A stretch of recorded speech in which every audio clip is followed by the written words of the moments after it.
he talking about? I mean, that's how I feel every time I interact with Markus, but you know.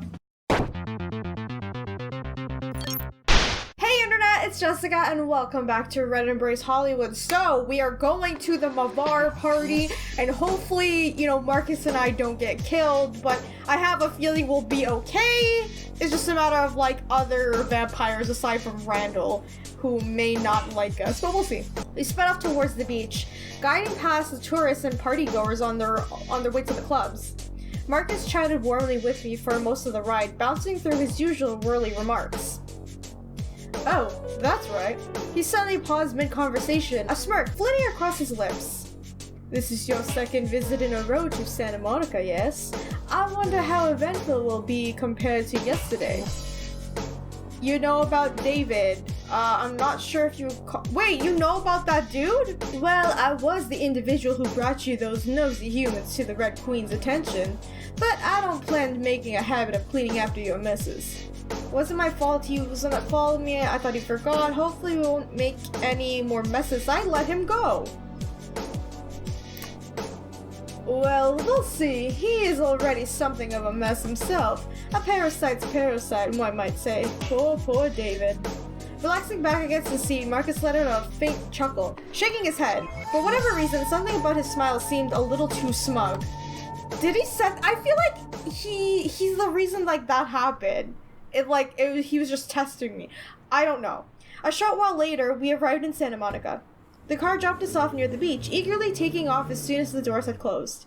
I could tell that the Isakari driver was antsy, probably from being in Mavvar territory. Markus led the way, humming lightly under his breath as he strolled along the shore. It was a clear, beautiful night, and the moon's ray cast ethereal shine over the cresting waves. But the sound of chattering and laughter carried over the ocean's steady crashes. Not far down the beach, I saw a sizable group hanging around by the Mavvar house. Most of them seemed to be from Randall's clan, and I recognized a few faces. There were several others who stuck out though, probably Isakari or Golgotha, who had stopped by out of curiosity. It isn't so delightfully heartwarming. Markus sighed, his voice entirely insincere. The three houses finding common ground to make peace over. Why is it all this as a prize of our species' survival more than meaningless rhetorics? Might lead to a truce if we try our best. I doubt anyone really wants to fight this war. It's just for a day. I wouldn't get my hopes up. Yeah, right. They only care about their own agendas. I mean, people don't really want to get into the war. I think everyone's just tired of even Randall. Randall, I know the whole Mavvar group is just like, we don't give a crap about rules, but I'm 100% sure they don't want to deal with this because it's already annoying. On the contrary, I believe they need it. Without petty causes to squabble about, their internal lives would be so horribly mundane. You think the war is a petty cause? I suppose that's true. Of course it is. Vampires have the capacity to be all-powerful creatures. For a vampire to fulfill their every desire, they need only hone on their strength and ambition. You cannot truly restrain the will of the strong. Instead, they frame Sherez as the mighty oppressor, and she frames them as the herd that must be protected from itself. And all of them spectacularly miss the point. I guess I'm missing the point too. Right as Markus finished speaking, we came to stop outside the loud gathering. The decoration seemed halfway between a memorial service and a party. Pictures of the trinkets were everywhere on the sand, right next to the boom boxes and glasses full of blood. From the laughter and dancing, it looked like almost everyone was having a good time, but a subtle tension still weighed in the air, looming over everything like a distant storm cloud. I wonder if they have hors d'oeuvres. He stroked his chin thoughtfully, peering around the table. I noticed the sudden rush of whispers running through the crowd. Almost everyone showed a glance towards Markus, some of them terrified, some of them hateful, others in admiration and awe. But he seemed to be completely ignoring all of their stares, either cautiously or out of habit. I think he's used to it because everyone knows him as the famous vampire, so he's just like, whatever. Seems like you're an unexpected guest. You have a real reputation in the city, and maybe we should go find those hors d'oeuvres. Hey, let's go find the hors d'oeuvres! I do hope they have blood pasta. I'm simply dying for a change of pace. Oh, look who it is. A quite cheerful voice suddenly rang out over the chatter. Oh, who is this? Oh, that's the lady I ran to in his shop. The next moment, a familiar-looking woman pushes out of the crowd, hurrying up to us. I instantly remember her, the same girl I passed outside Markus's shop. Seems like you got a friend too, fancy that. And here I thought you'd show off your friends for a while, after that little incident with the two fangirls and the naked Japanese man. Her airy words carried a faint British accent with them. Oh, she's British, my bad. Now, you know we don't discuss that incident in polite company, Ashula. Markus replied warmly, his eyes lighting up with fondness at this as they settled on her face. I suppose that's fair. Fingers crossed that one works better out for you than the last. Flashing as a mischievous smirk, the girl fluffed her striking hair with one hand. Well, introduce us already, Markus. Patience, child, I was getting there. May I present to you Bella, the latest addition to our LA coven and my newfound companion. Markus placed a palm lightly on my head, somewhere in between a ceremonious gesture and affectionate one. He's always like petting me. But beware, she's a Golgotha, so you may not want to stash your secret somewhere safe. Oh really? I'll make a note of that. She laughed impishly, her eyes flicking over me with a bold curiosity. Well, Bella, you can call me Ashula, your next best friend, foe, lover, or maybe a little bit of each. Pleased to meet you, off her head. I'll say sure. She seems nice, right? Oh my, what manners. No wonder Markus finds you charming. As she grinned happily, my eyes fell for her mouth, where I couldn't see any fangs. Lots of vampires were probably able to hide them, but when I focused on her scent through the crowd, I realized she didn't belong to a vampire. She human? Oh wait, is this the lady that we're supposed to be talking to who's part of the whole... Okay. Isn't it dangerous for you to be here? Why does the mortal hang out with vampires? You're not wearing a disguise, are you? These are all rude to say. I don't want to be like a weirdo. A disguise? You think I'm some kind of closet vampire?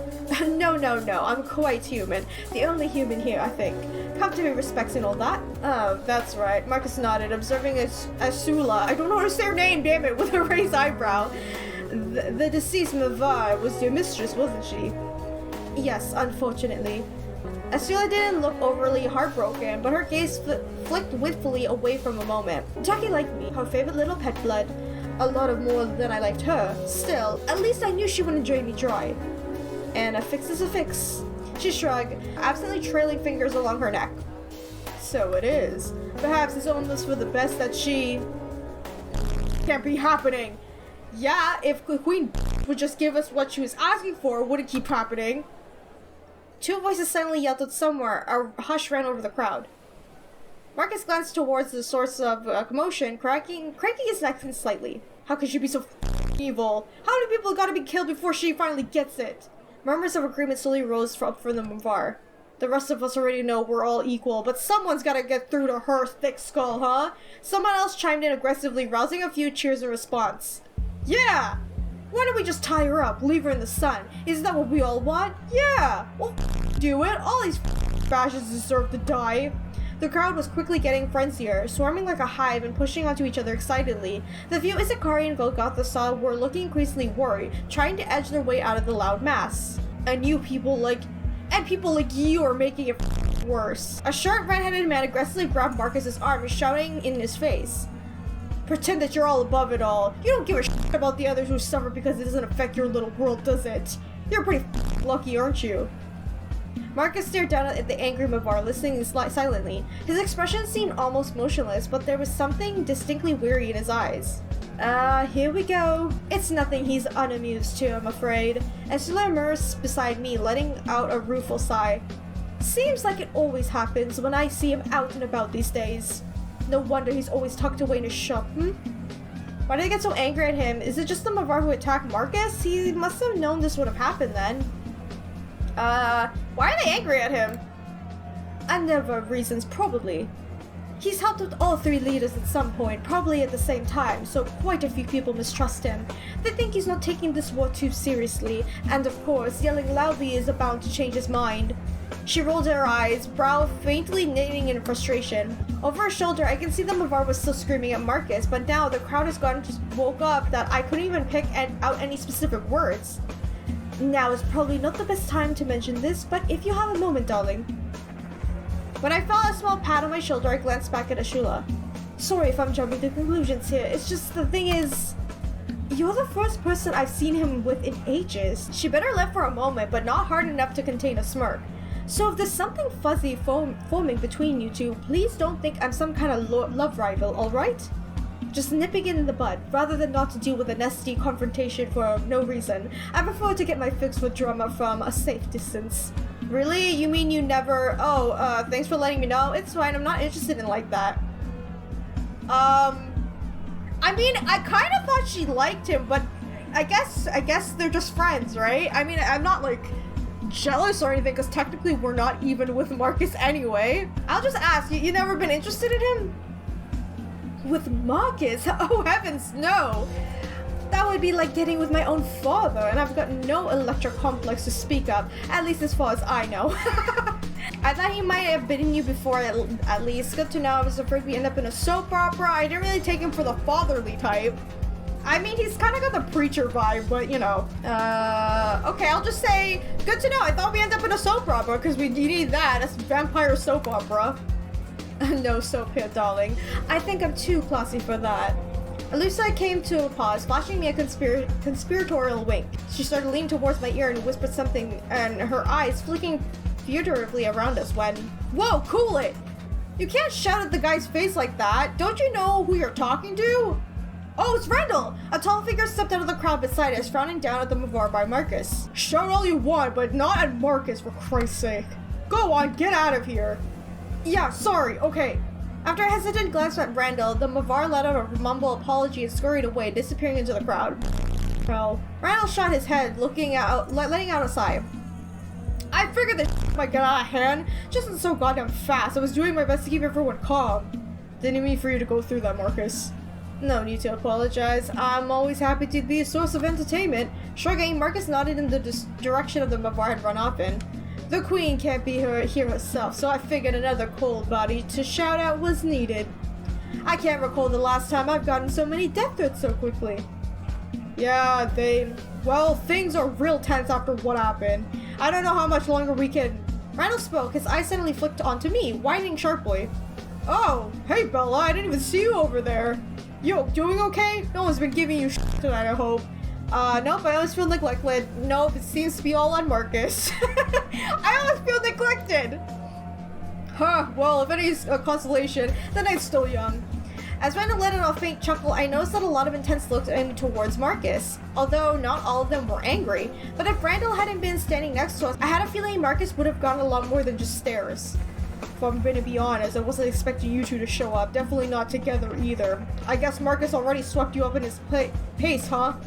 For some reason, Randall didn't acknowledge Ashula.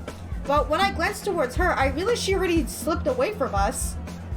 What brought Ellie's most infamous guy and the promising newbie out here anyway? Well, Shrez still wants to meet with you. We stopped to pay our respects to your clansmen. We came to punch things, for the punch. I don't know if I should mention Shrez because he really hates her, so I'm just gonna be like, out of respect. Really? That's pretty tender-hearted of you, but it doesn't sound like something Markus would do. You're implying my heart isn't tender? I'm not implying, I'm just saying it. Your heart's more like leather, and that's been hanging in the sun for 60 years. He shot Markus a worried smile, one that seemed affectionate despite his words. Listen, I want to talk to you two, but first, I gotta get everyone's attention and say a couple of things. I need to calm these guys down. Markus. Randall paused, exhaling a faint sigh and rubbing his beard with one hand. I know you're probably going to say no, but I'll offer anyway. If you want, you can say a few words to everyone, maybe try to smooth things over. You know how people feel about you. You can push the attention towards anything, like a compromise between if that's why you're here. I'm not saying you can't single-handedly end the war or any dumb shit like that, but you've got a way of making people think. The invitation seemed to catch Markus off guard. Before long, a slow, thoughtful smile crept across his lips. Why, that sounds like a marvelous idea, Randall. I'm not the mouth for these kind of ears, but if you desire me to voice my thoughts, you've got the whole preacher thing going on. You've got to be good at it. Now, don't make me regret this. It isn't my place to make you do a single thing, Randall. They traded mischievous looks, although Randall's eyes almost seemed innocent compared to Markus. Is this a good idea? I mean, yeah, Markus is good at talking, but I don't know what he's gonna say because Markus is kind of like, you know, he's very cryptic. Let's try if this is a good idea. What should I do? I've got a feeling this is gonna be great. Hey, I'm gonna back up Markus, okay? I'll stand by him. Yeah, Markus likes to put on a show, so you're probably not wrong. I just hope folks will give him a chance to speak. Randall started walking towards the front of the crowd, motioning us to follow. Come on, Bella. Stand beside me in case I require moral support. Happy to be of service. Alright, should I hold your hand too? Do you even have any morals to support? Should I hold your hand too? Well, I suppose if you insist. Hey, lovebirds, get your asses over here. Oh my god, we're gonna hold hands. Markus and I trailed behind Randall, who led us through the bustling group. Before long, 3 of us ended up in front of the porch. Apparently, Randall intended to use it as a makeshift speaking platform. Listen up, everyone. Soon as Randall's commanding voice boomed out, a hush quickly fell over the noisy gathering. Everyone's attention turned towards us, their eyes flicking between Randall, Markus, and me. Seems to me like there's still a lot of tension in the crowd here, but it's not what tonight's supposed to be about. How do you think Jackie would feel, seeing how you guys are acting at our celebration? The signs continued, though I noticed some of the Mavvar averting their gazes sheepishly. We're here to remember what everyone really wants, freedom and the right to happiness. Those things aren't limited to just us or to any house. Hell, not to just vampires. There were murmurs of agreements, and then the tense atmosphere seemed to relax a little. Now, I want you to hear out our trusted friend of mine, Markus. I don't care what you heard about him. He's a good guy, smart and unbiased, always calling out to the truth of what he sees. His friend Bella is here too, the newbie everybody's been talking about. Don't make her think we're all assholes, alright? Oh, they're cheering. What the hell? Instead of raising a fuss, Randall's audience offers a short, uncertain applaud along with a few light cheers. They didn't really seem to know what to think, but Randall had apparently convinced them to hear Markus out. As Markus took Randall's place, however, a few boos and excited screams instantly rang out. Still, he seemed unfazed, his pale eyes curiously studying the crowd for long moments. I could see the Mavvar in front shifting impatiently, waiting for him to speak. Every moment of silence drew in anticipation even higher. This is time of fear, my friends. When he finally spoke, the group went deathly quiet. All I could hear was the rhythmic sound of a crashing wave. Fear strikes every vampire in Los Angeles, each for different reasons. For you, it is the fear of oppression, of unfairness. I saw a few stiff nods, scattering agreements and approvals for Markus's words. Right now, at this very moment, I am too stricken with fear. I'm not afraid of you. Everyone stay silent. A sea of curious, puzzled eyes all focused on Markus, who gazed back at them unnervingly. I fear the Mavvar, the Isakari, and the Golgotha. I fear you because you are good, because you truly believe you are good. The same beliefs that caused the crucifixion, the Crusaders, the same beliefs that slay your fellow vampires. A belief in good that causes oppression, death, and misery, for good must always have an evil to fight. What the hell is he talking about? I don't know, man. A stream of confused murmurs ran through the crowd. I mean, that's how I feel every time I interact with Markus, but you know. I'm afraid of you, my friends. I'm afraid because of all your voices you disagree with, you'll crucify. Every new set of values and ideas must be aborted in its infancy, but fortunately, history is written by the winners. We don't want some kind of genocide, man. Someone loudly called out to Markus, who turned his head towards the voice. We just want equality. We want to get rid of the queen. That's all. You think we should all be equal, right? Why, of course. What kind of utter madman would say no? He emphasized on the word with a wide grin, spreading out his arms. No, shepherd, no one mindless herd. That's what we all desire, isn't it? To be a mass equal of writhing worms is every man's utopia. But this time, his words caused anger shouts to spring out of the crowd. However, I heard a few cheers conflicting with the harsh voices. Some of them actually seemed to agree with Markus. With an alarmed look in his eye, Randall reached out for Markus's shoulder, but Markus pushed his hand away. For everyone to want the same, be the same. No ruler, no rule. No poor, no rich. Just one gray sludge seeping into the earth. Why would need intelligence when we've destroyed every truth except for one? Markus, what are you doing? Stop, you can't be provoking like this. I don't know what to do. What are you trying to do? Is he trying to provoke them? Markus, what are you doing? I only share my honest thoughts, Bella. Markus glanced towards me when I murmured this, his eyes flashing. Shreds, you say? I wonder just how did she gain her throne to begin with? His pursed lips in mocking thoughtfulness, raising his voice to shout over the crowd. Ah, yes, from the Isakari who started fearing their own kind.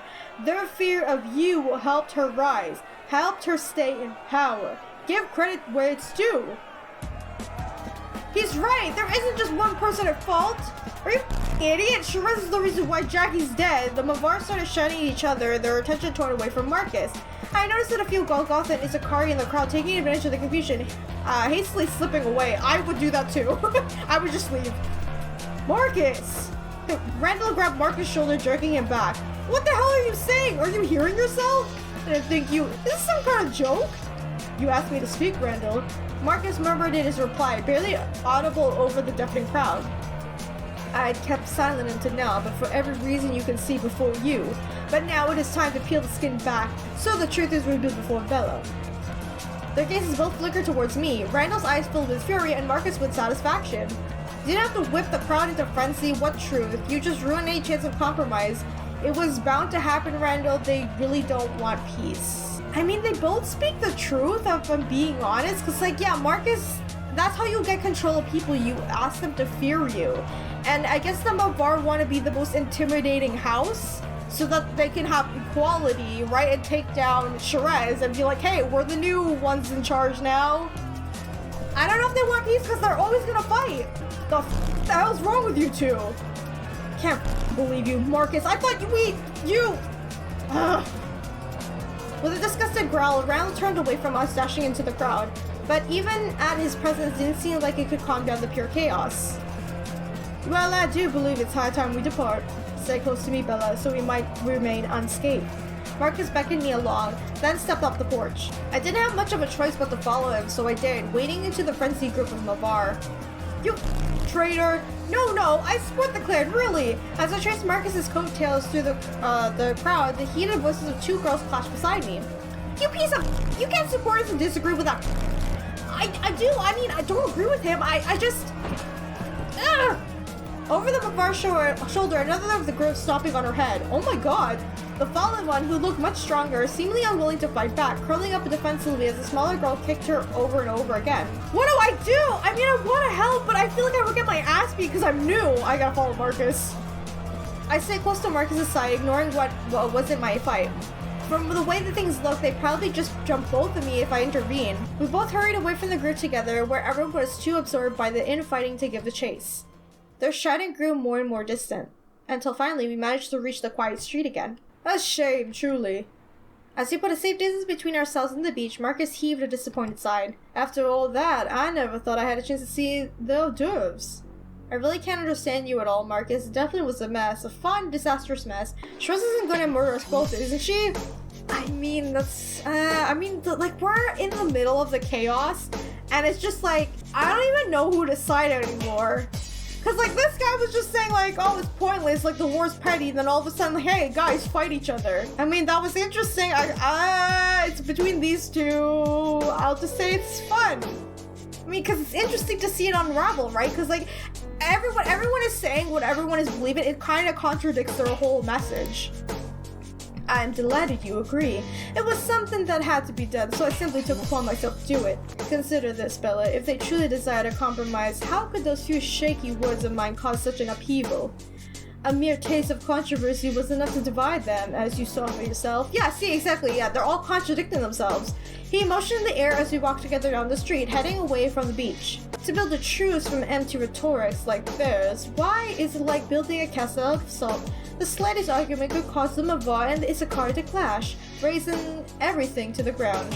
No, either someone with enough mass appeal must unite them, or one house must fall. They're both the Golgotha, the Mavvar are too dangerous, I can't side with them, the Isakari too controlling, especially Shiraz. What about our house? We haven't talked about our house! What about them indeed? They are certainly the weakest and least cohesive force, but if the other two houses devour themselves, the Golgotha will crawl from the earth and overtake the coven. There was a faint frustration in Markus' voice, though his face seemed calm on the surface. His excitement from earlier seemed to already be fading to tiredness, but his tall form slightly hunched in as he strode forward. Wait. Markus suddenly grabbed my wrist, pulling me back beside him. His nails dug against my skin, bony fingers holding me in a firm grip. What's happening? Can you feel that, Bella? I paused, focusing on the sense to detect whatever he was talking about. Yes, two vampires, I feel your nails needing to be trimmed. Feel what? The love tonight? Can you feel? No, I wanna flirt with him, but will he take that? He motioned with his eyes towards the alley in front of us. When I peeked around the corner, I saw two shadowy figures murmuring in the darkness. Isn't this the Golgotha guys? That guy's Golgotha, that dude is Sakari. I can't believe it. You did hear what he said, didn't you? One of the voices belonged to Shrez's agent, the one who drove me back to the hotel. Of course, but I can't say it was much of a surprise, really. And beside him stood a Golgotha emissary. If Shrez or Randall had listened a little more closely to Markus, they would have realized that he's been brewing dark thoughts for some time. Of course, he does hide it rather well, but neither Isakari nor Mavvar are very skilled at detecting such fine details. Tch! The Isakari snorted distastefully, shaking his head. Well, he won't be coming back to the hotel anytime soon. When Shrez gets the news, well, I'm going to say safe distance away. Oh yes, I do wonder whether Shrez or Randall will be more enraged. Remarkable, isn't it, how a little speech can cause such a big ripple. I wish I found it as funny as you seem to. I assure you, I find it quite... Oh? Cutting off mid-sentence, the Golgotha suddenly jerked his head in our direction. It seems that we have a visitor. I'm sure they're here for your wonderful company, so I'll be leaving. Don't forget to tell my dead aunt I said hello. What? With a final sharp look thrown at the Golgotha, he hurried towards the opposite end of the alley. Rather than staying hidden, Markus stepped out of the alleyway, gesturing for me to follow. If it isn't tonight's stars. As soon as we walked into sight, the Golgotha greeted us cheerily. Well, hello, Zang. You weren't loitering in this spot for Bella and I to saunter past by any chance, were you? Oh, no, of course not. Zang gave us a quick scoff, dismissing, flicking in his hands. But it is such a delight to meet Bella directly since our first little incident in the garage wasn't our best introduction. And now, here you are again, Bella, right in the middle of a fantastic ruckus. You're simply a magnet for mayhem, aren't you? So it's all on Markus, not me. Yes, but I wouldn't have it any other way. It does seem like that. So much for beginner's luck. Well, one person's luck is another great misfortune, yes? After a short pause, Zhang cleared his throat, putting on a slightly more serious expression. I do dread the idea of interrupting your little outing, but I'm really quite in need of your presence, Markus. If you wouldn't mind accompanying me, there's a bit of information a certain someone wishes to know. My, your skills at being ridiculously vague nearly rivals my own at times. Your speech could use a little more lyricism, though I'm afraid. Nonetheless, I will indeed accompany you, but let me bid adieu to this poor companion of mine first. Of course. Bella. Shifting closer to my side, Markus leaned in, murmuring under his breath. There's no need to worry. I only have stirred the pot, so you may see it offers you. If you desire a certain future, you will need only to scoop it out. Choose whatever you like, and fret not for my opinions. You mean you don't care who I support? I would like a different soup, please. That is your lucky day, sister, for there are infinite soups to be tasted. You simply have to make them. With that last words, Markus left with Zhang, who flashed me another shusher cat grin in farewell. I returned to the streets by myself, hailing a cab to take me back to the hotel. Oh god, is Shrez gonna freaking fight me? Sure enough, when Shrez found out about Markus' speech, she was furious. I'd never seen her so distraught before. Even her subordinates seemed afraid. Just before she stormed out of the meeting room, she stopped next to me, hissing out a few slow words. Do not associate with Markus. From a bit of way she spoke, I couldn't tell if it was a warning or an order. But it didn't seem like she was putting any blame on my shoulders. All of her rage was completely directed at Markus. I don't know what to do now. By the time I finally made it back to my room, the sun was starting to threateningly creep across the horizon. Already drained from the night's excitement, I didn't need any more encouragement to crawl into bed. Markus. If he had planned to outdo himself like this for each of our meetings, I could only imagine what he might be plotting next. I had a feeling he wouldn't disappoint me. My eyes fluttered open. I felt like I had been having an intense dream, but as soon as I tried to remember it, the image faded away. More importantly, there was a gnawing, awful ache in my gut. Hunger pangs had awoken me again, apparently. Shrez was probably expecting a report on Alicia today, so I needed to pay the club a visit. But I had to feed first. Even as a vampire, breakfast was obviously still the most important meal of the day. Blood bag! I decided to grab a blood bag from my newly restocked fridge. Feeding on others just didn't suit me. Even if a packaged blood tasted much worse, it wouldn't make me feel a little like a monster. After quietly sucking down my meal, I emerged into the night full of fresh up energy. Shiraz's car wasn't around, so I hailed a taxi to take me to the club. The abattoir looked just like it had during my last visit, only less crowded.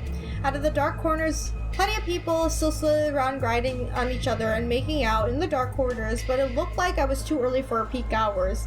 Still, setting foot back here brought a torment of memories from the night. I came here without a clue that I'd soon be stepping into another world. Yet now, instead of being overwhelmed by the humans and inhuman predators hiding in plain sight, it almost feels like I was becoming one of them. Hey there, darling. A tap on my shoulder followed by a sultry voice in my ear, jolting out of my thoughts. Oh, it's Alicia. Turned to see Alicia sauntering up, wiggling her finger to greet me.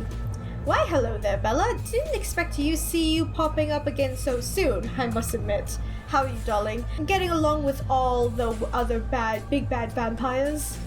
Yes, we're just getting on fine. Something along those lines. I am a big bad vampire. Yeah, sure. That's good to hear. No wonder you're quite easy to like. She winked at me, and her cheerful smile started to fade a little bit.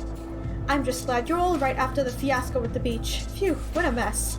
I always knew Markus had a knack for pushing buttons, but I didn't think he'd punch them all at once. Don't think anyone can predict Markus, not even Markus. He said something about revealing the truth for me. I don't want to mention that because I don't know. I don't know how to try. I don't know who to trust. Never heard true words in my life. He's a total wild card, that Markus. I just hope he knows what he's getting into by stirring the Mavvar. They're a fiery bunch. A worried look briefly flashed through her eyes before she expelled it with a sigh. Oh, speaking of fiery vampires, is there any way I might coax you onto a favor, darling? Just a tiny thing. Wouldn't take too long, I promise. What kind of favor? You see, there's a Mavvar hanging around the bar. Sweet boy most of the time, but tonight he's making a bit of a fuss. He and his group, well, provoking some other vampires, trying to argue with them, stirring up a house rivalry. I'm all about free speech, but my club is supposed to be neutral ground, you see, so it's not the type I want to go on. Could you be a dear and intervene before anything nasty happens? Shall do my best. Why can't you rub my hands together? I'll do my best. I'm sure your best is plenty, darling. Good luck. With a cheerful grin, Alicia gently shooed me towards the bar, pointing out the gathering of figures by the edge. There were quite a few of them, so fighting probably wasn't the smartest idea. I approached a little cautiously towards to overhear what they were talking about. How can you even go along with that? Didn't you see that he's controlling you? You might be afraid to talk to your leader, but I'm not. One of the Mavvar growled out accusingly, his eyes full of passion and anger. I like plenty of Golgotha, but if you support that kind of guy, you need to take another look at yourself. You know what I'm saying is true, don't you? Some of the other bar averted their gaze, obviously not wanting to be pulled into a conflict. And you, Isakari, you know Shiraz is no different. Turning you vampires just to have more soldiers for a cause is disgusting. Nick's right, it's really disgusting. And yeah, and Randall, he never did something like that. Minus an agreement rose from the group behind the man. Nick! The bartender spoke hesitantly, but Mavvar, whose name was Nick, by the sounds of it, kept going. And now you just show her true colors. You still won't join us? It's not like about politics. It's doing about what's right. When our eyes met, Nick paused, doing a double take on me. Oh, damn. You aren't the new girl, the one who's just got turned. Actually, I have a name. It's Bella. Yeah, I already know your name. I mean, how could I not? As Nick focuses settle on me, I notice a few others looks thrown my way. Surprised, curious, wary, like they were busy deciding on whose side I was on. I've been trying to get any of these Isakari goals to stand up for themselves. You know, tell me why I should stand up for their leaders want to pull on us. Well, it's about whatever we like to act on vampires or not. Killing people who step out of line, forcing everyone to keep their mouths shut. Sometimes feels like the Mavvar are the only vampires who care about freedom.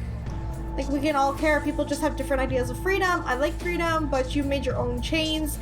I understand why you're angry, but I don't think anyone here wants to debate you. See, this is the problem. I really want to say people have different ideas of freedom, but this man is not going to shut the hell up, because at the same time, all these people here don't want to talk about politics. They just want to hear to have a drink and have a good time. I'm gonna say the first one.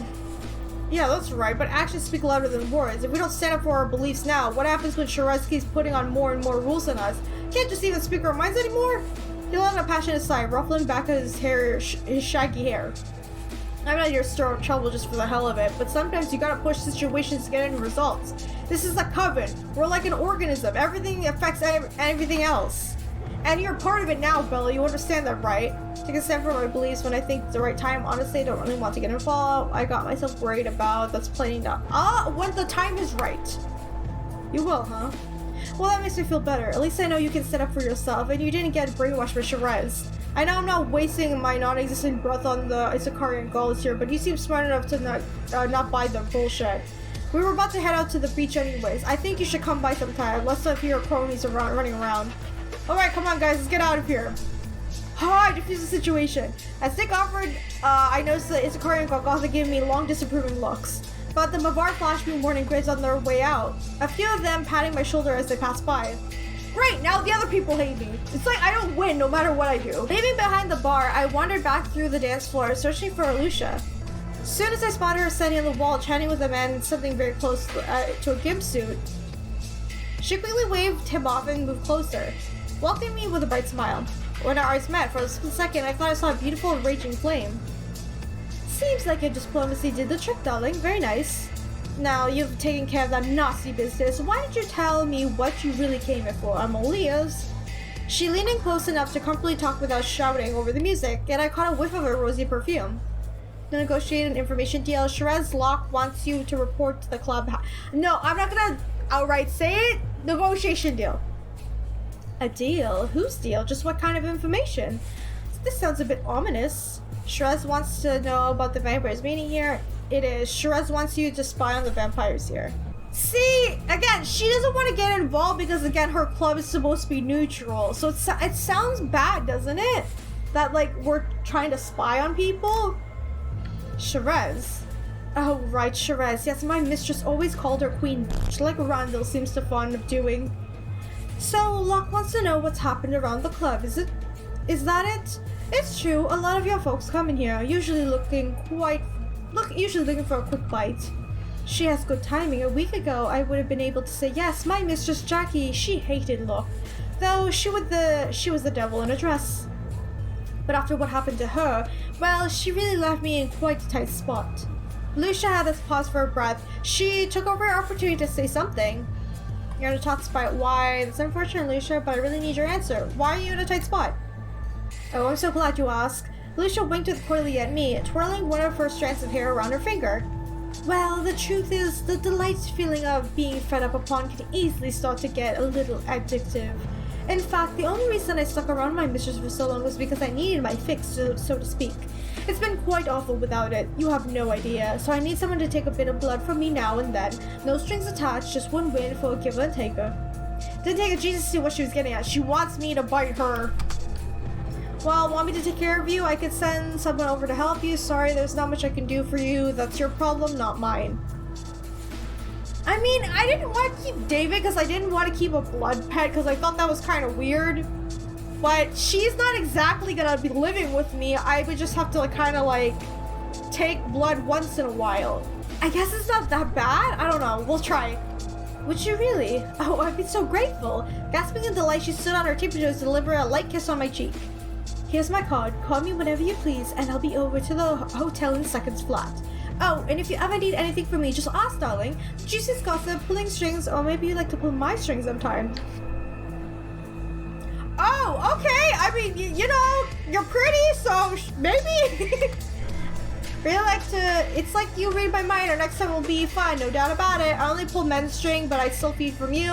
I prefer to keep a business arrangement if you don't mind. I'm into her because I'm into her and Markus, but like I'm trying to pursue Markus in this, so I'm just gonna say it's just strictly business, even though I would totally do it. Yes. Oh well, if that stuff tickles your fancy, then all right. She grinned at me in delight, clearly thimbling the new arrangement. Before I forget how to deal with Hollywood Heights Hotel in her headquarters, right? I'd give it a call tonight and see setting up the little arrangement. But for now, I need to get back to work, I'm afraid. Come by soon again when you can. Thanks again for everything. You've got a real pluckiness to you. I bet you're going to go far one day. Hope so. Bye. Already so far, I just want to go home. I mean, you're right about that. See you. I hope so. Bye. Alicia blew me a kiss before turning around, sauntering back towards the Mavvar free bar. And at that, with my job was finished. After warning my way past a few unwanted admirers, I managed to slip out of the club. With still plenty of time before the sunrise, I could visit a few places tonight if I could just find a taxi and flag it down. The main streets were already flocking with people. Turned the corner to a more quiet road, about to hail an oncoming cab, when my senses suddenly prickled. Someone was watching me. Glanced quickly from the left to right, trying to make out any shapes in the shadows. Yet, even with my sharpened eyes, I saw nothing. Maybe it was just my imagination? Do excuse me, but I might have a moment of your time? Oh, it's Sang. A figure emerged from the alley behind me, tipping his hat to greet me. It's the same Golgotha that I had met in the street with Markus, Sang. Hello, Zhang. We sure run into each other a lot. What does the Mad Hatter want from me now? I'll just say hi. We certainly do, don't we? Fate is awfully amusing that way. His musically carefree voice lingered in the air, almost bordering on laughter. Well, I'm simply dropping by to deliver a small message, courtesy of my master. Very convenient that I should find you here. Master, the father of secrets? Splendid. I see your insight is already developing very well. Or perhaps his mind has already reached on to yours. Only you can say. My thoughts instantly jumped back to a dream I had. The father of secrets, it had to be him. Who would be the father of secrets? The only person I can think of is Markus because he's the one who's lived longest. I don't know. You see, my master wishes to extend an invitation. He wants to meet the latest vampire riding the tide of rumors around Hollywood. Want to meet them too? I had a feeling this would happen, I think.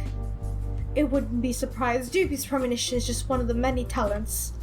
Sang leered at me silently for a moment, rocking back and forth on his toes.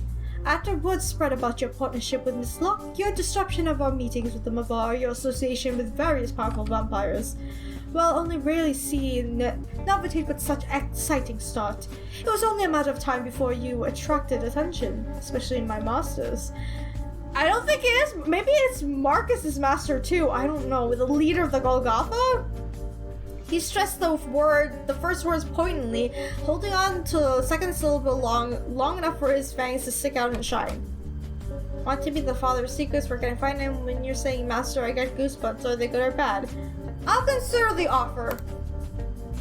Do consider it wisely. Whenever you're ready to meet him, just wander towards Holyfield Cemetery and head for the mausoleum. Oh, and please, don't bring any guests. I understand that I keep the secrets, but I'm afraid of ghosts and I don't know when to die. I see he lives in the mausoleum? I'll just say I understand. What an astute observation. They are wonderfully company. He nodded enthusiastically without a hint of sarcasm in his tone. My master enjoys the charming renaissance of the cemetery provides, you see. Oh, and it's also a delightful view. With another light chuckle, the man offered me a small bow, adjusting his tie with one hand. Please do consider his invitation. I have no doubt you will appreciate it. Now, have a fantastic night, Bella.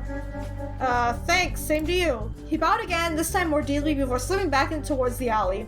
His presence seemed to fade away almost instantly, maybe some kind of trick or something else more sinister. Only time would tell, or maybe nothing would. After Sang left, I managed to hail a cab, quickly hopping inside. I decided to travel somewhere else. Can we go see Markus? Let's go see Markus. I decided to stop by Blood and Roses to check if Markus was around. He probably had something interesting in sight to offer, as usual. I found Markus in front of the large floor mannequin, shuffling his feet in some kind of strange movement. When I stepped closer, it came to a stop, swiveling around to face me. Ah, Bella. It seems you caught me practicing the salsa with my partner, my evening exercise. I was about to say, is he dancing? I could be your partner instead. I'm a little softer than plastic. Oh, sorry, should I leave? No, you're a dancer. Hey, you need a partner? But that's just it. What if I should drop you? No, better not take that risk. Well, is there anything I could do for you, sister? My ears are all at your disposal. Question, something happened recently. What you said at the beach? I said many things. As I said, I believed it was the right moment to stir the pot. Of course, it was no fearless decision, and from the moment I opened my mouth, I thought to myself, I had better not say this, that's too far. But if I didn't speak my mind, who would? I regret none of it, not a single word. What did you mean the statement on equality? We'd like to harbor not all mortals or no vampires are created equal. Sex, race, gender, none of that factors into play. They're all simply weak creatures who will wither, even with given a chance to succeed, and most powerful who can't keep down on the most dire of upbringings. But that's how it should be. Everyone were utterly equal, that they were not great beings. There would be no admirable souls, for all those would be admirable. I believe in no discrimination save for one, the will to fulfill oneself. For as nature proves, the meek will inherit nothing at all. Okay. I guess that's all I have for you. Very well. We'll see each other again soon, I'm sure. Bye, Markus! Have fun dancing! When I returned to the hotel, I expected Shiraz to be in the meeting room like before. Instead, the clerk at the front desk handed me a note when I walked in. Apparently, Shiraz is out of town again. But before I returned to my room, I wrote a quick memo for the clerk to give to her, requesting a vampire to be sent to Alicia for her fix. I settled down onto my bed and pulled the note out of the pristine envelope, scanning over it. Bella, I received a call from Miss Alicia earlier. Excellent work. Enclosed as a token of my gratitude expressed in dead precedence. Don't spend it all in one place. I turned the envelope upside down and fell out a few bundle of bills. A shockingly large amount of money, too. Your next task will be ready soon. Keep up the admirable performance, and one day you might end up as my right-hand woman. I don't know if I want to do that. Just saying. As a final word of warning, there has been another murderer. The mutilation was identical to the body you found in the sewers, except instead of an Isakari agent, it was a victim of Golgotha. Be on your toes, Bella. We do not know where they will strike next. Look forward to our next meeting, Shiraz. At least I hadn't immediately been thrown on another errand, which meant I had some time to do as I pleased. Maybe Markus would pay me a visit tomorrow, or I could explore the invitation I had gotten from Sang. The more I thought about it, the more curiosity pulled me into the opposite directions. Like an asteroid drawn towards the planet, I felt compelled to meet with him, but my dreams made me wary. Whatever he was, I had a feeling he knew many, many things. There's the murderer killed the Golgotha. I'm a Golgotha, you know, that's not a good thing. With those last uncertain thoughts circling in my mind, I let sleep take me for another night. Alright guys, I'm gonna end this episode of Red Embrace Hollywood right here. So, Markus made a mess, and now I can't exactly bring him over here because Shiraz will probably kill him. But at the same time, we're getting invitations for all sorts of people, and I don't know exactly like what they want from me. But I feel like Markus is like kind of using us in a way to see if we're able to handle this, because he thinks that, you know, since we're neutral, we don't have any like opinions about everyone or loyalties to anyone because we're new. So I have a feeling he's trying to make us leader. Is that just me? Like, he wants us to do it, because no way in hell he's gonna do it, but he definitely thinks that I have more neutrality to like convince the others and be friends with them. So maybe, I don't know, we'll see. Anyway, if you guys enjoyed this video, remember to leave a like, let me know in the comments what you think, and be sure to subscribe and hit the bell button for more Red Embrace Hollywood. Thank you guys so much for watching, and I'll see you all in the next video. Bye!